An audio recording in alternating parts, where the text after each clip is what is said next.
Yesterday.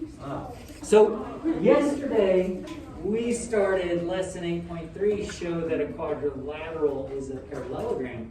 And so this is actually just doing basically the converse of 8.2. 8.2 was saying you've got a quadrilateral, you've got a parallelogram. What are the attributes?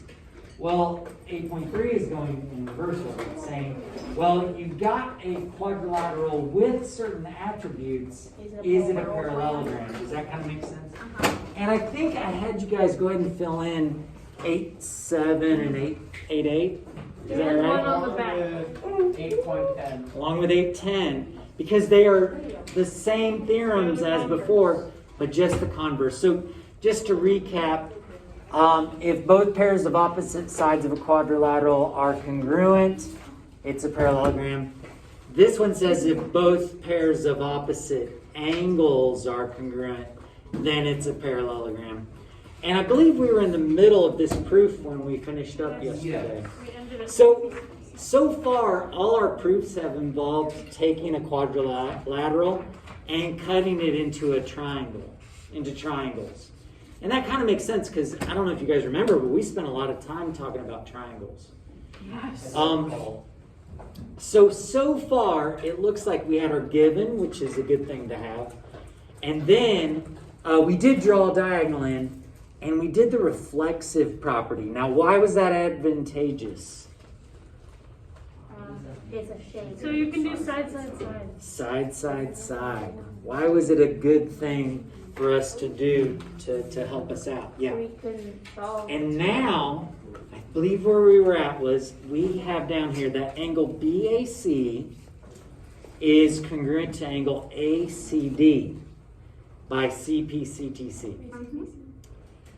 Now the reason that's helpful is because if you have lines cut by a transversal and alternate exterior angles are congruent, guess what you know about the lines? They're parallel. So what we're going to do is we're going to do the alternate interior angles converse, but we're not going to do that just yet because guess what?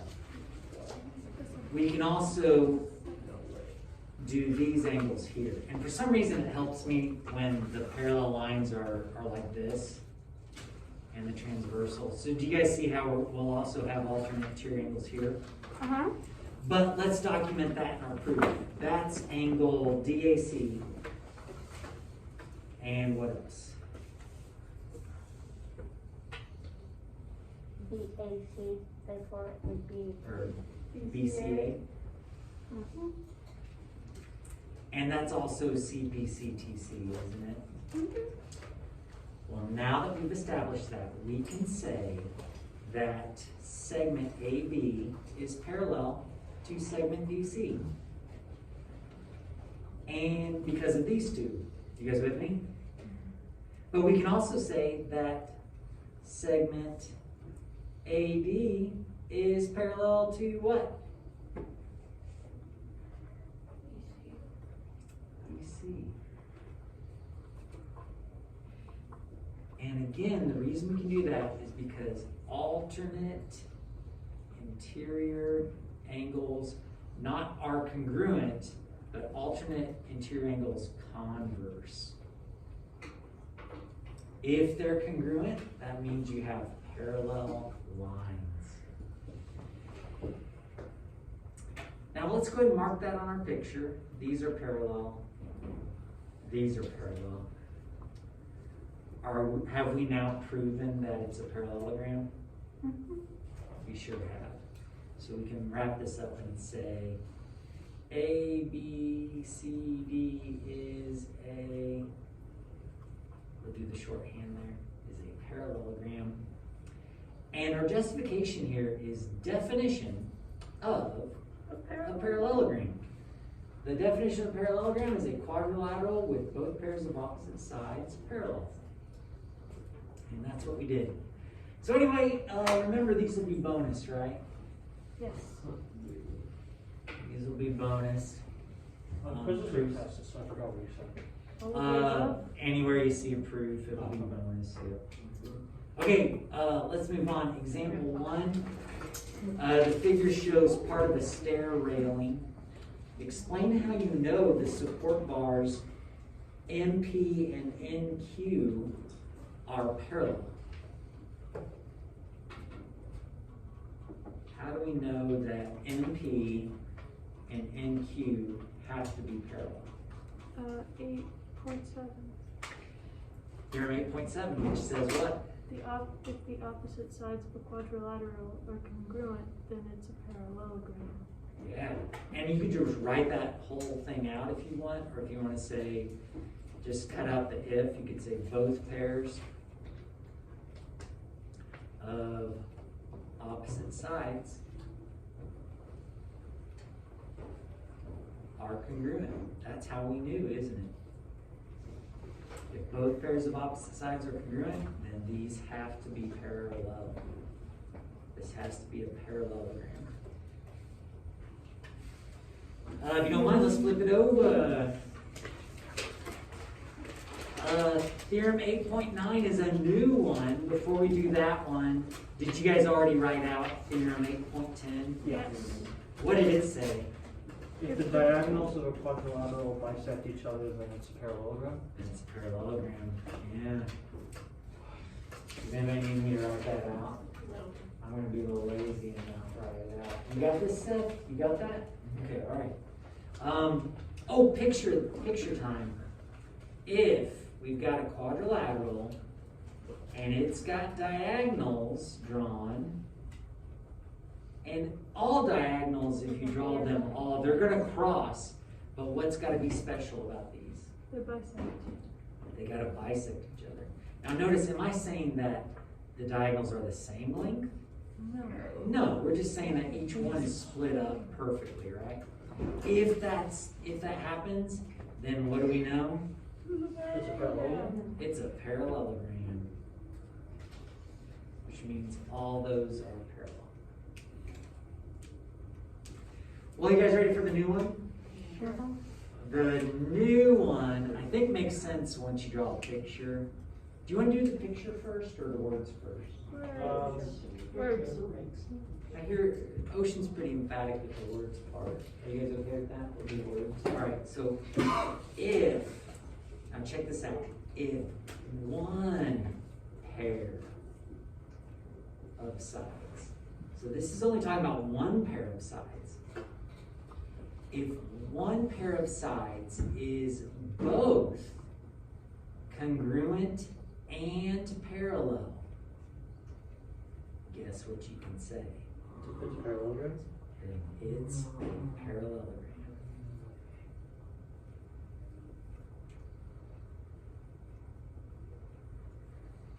I guess I should say quadrilateral in there somewhere, but you get the point, right? So, square? No. So, what we're talking about is quadrilateral, and we know that one pair of sides, opposite sides are congruent. But at the same time, we know that they're also parallel. Mm-hmm. So these sides don't have to be the same, do they? We actually, they can be whatever they want, right? But it turns out that if you, actually I kind of like this visual. But, let's pretend like this is a quadrilateral. Well, we don't have to pretend, do we? Okay, so it's a quadrilateral, and let's pretend though that we know this is the same length as this, and we also know that they're parallel. Well, if it doesn't matter how I orient them, doesn't these being locked in at a certain measure force these to like move together as well? Yeah. You know what I mean? And so what happens is, if you know they're the same, then you can spread them apart all you want, but as long as they're parallel and the same, it's going to make a parallelogram. it kind of locks in these sides, and they got to move the same. And if they're moving the same, they're parallel. Is everybody with me on that? Okay, so if we have that, let's name it. Let's name it. I use P, Q, R, and S a lot, don't I? I don't know. Let's do STUV. STUV. So if we have quadrilateral STUV and we know this information, then guess what? It's a parallelogram. It's a parallelogram STUV. STUV. Stub. All right. This is pretty fun stuff, isn't it? It's pretty exciting. Really. Yeah. Well, example 2 says, why is the quadrilateral a parallelogram?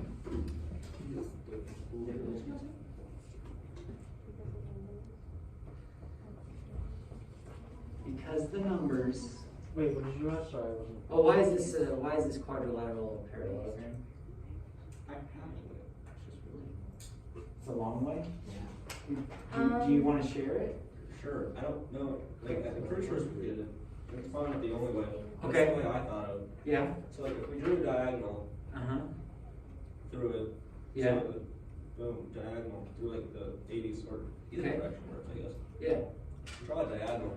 The diagonal has to equal the same length as the diagonal. So that's side and then angle, angle. Okay, wait. The diagonal has to be what now? The same length as the diagonal.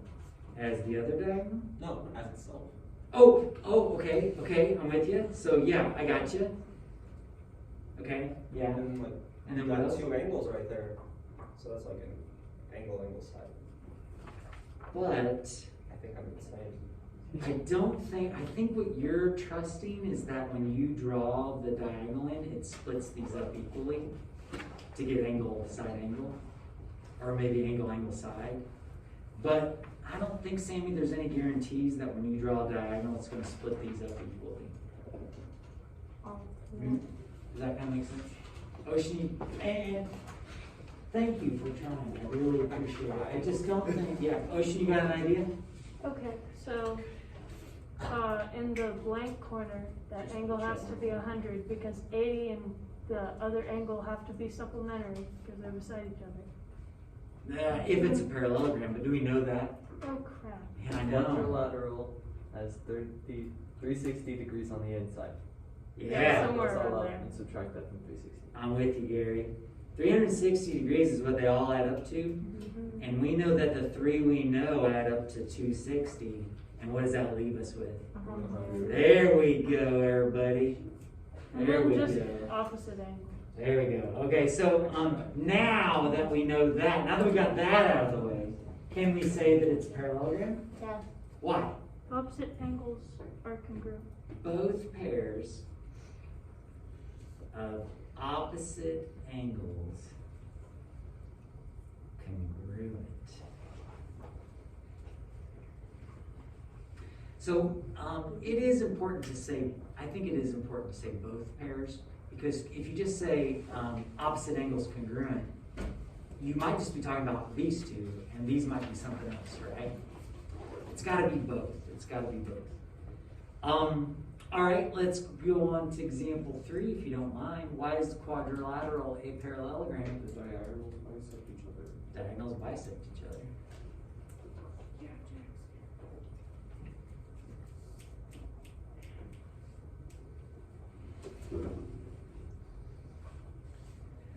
And that's that. Example 4 says, what value of x will make the quadrilateral a parallelogram? So this is kind of approaching it a little bit differently, isn't it?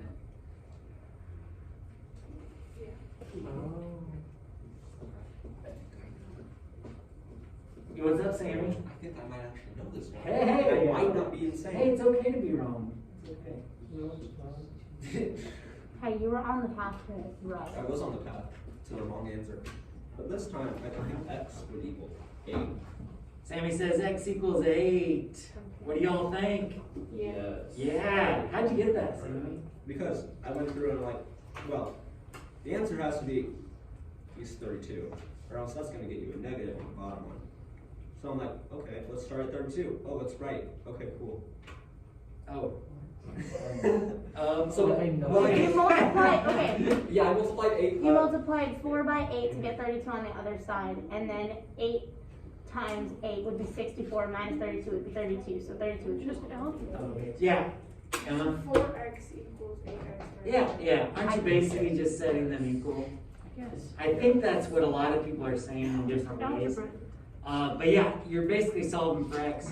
If these are bisected, don't these have to be bisected in order for it to be a parallelogram? Yep, and then you can, isn't that, yeah, that was But I wasn't exciting. wrong. I liked it. There we go, okay. Example 5, show that quadrilateral FGHJ is a parallelogram. Now, I'll tell you, there's a few different ways to get there. There's actually, in truth, 3 different ways to do this. 3 different ways to do this. What's one way? Does anybody got one way we can show? distance formula. You do the distance formula. You can do the distance formula here.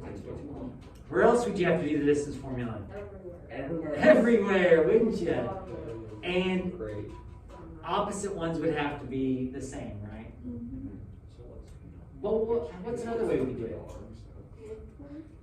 Let's not forget that we can just think about what a parallelogram is. A parallelogram has both pairs of opposite sides parallel. And how can we check if things are parallel? Slope. I think slope's going to be easier than distance. Are you guys with me on this? What's the slope of FG? 1. 1, isn't it? Now you might say, wait a second, you're going from F to G. Well, that's up 5 and over how 5. many? 5. Which is Because I can't. 1. Or you just look at the box. Or you just look at the box. Aren't they just going up 1 over 1? Yeah. Yes. Is that also the slope here? No, it's not. Wait, yes, it is. Yeah, it sure is. It's 1 as well. Well, what's the slope of GH? -2. No, -1/2. Negative a half. I agree. Down 1 over 2. You guys with me with that? Down 1 over 2. What about this one? Is it slope down 1? It's the same. It's the same. Is that enough information now? Yes. Yep. So we could say Definition both of pairs. parallel.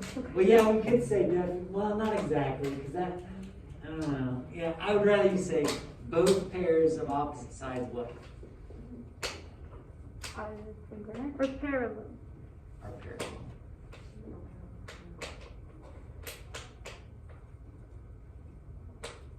Yeah.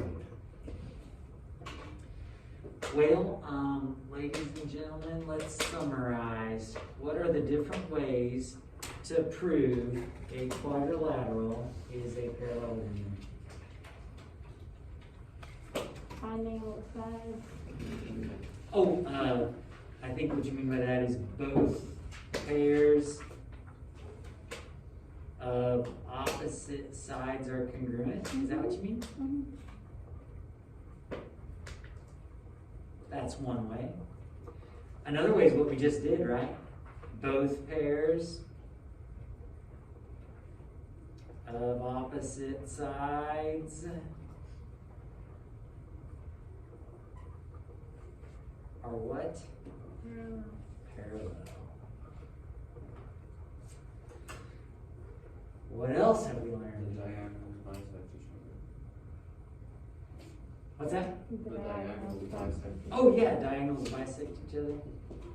Caitlin, you getting this down? Whenever there's a computer open, it makes me Oh, nervous. yeah. You good? You good? Diagonals bisect each other. Bisect each other. That one's quicker to write, isn't it? What else do we know? Opposite angles. Oh yeah, both pairs of opposite angles. Congruent. last but not least, the new one today. One pair. Both congruent and parallel. One pair of opposite sides. Congruent and parallel.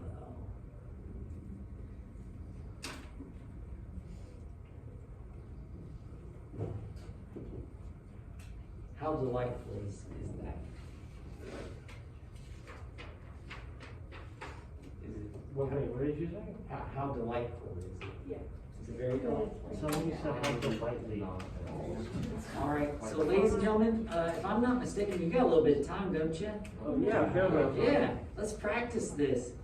1 through 28, if you want to do the odds, go for it. And then if you would do 31 and 32 as well. And I let second hour do a lot of the decision making in this class. I don't know if you've realized that.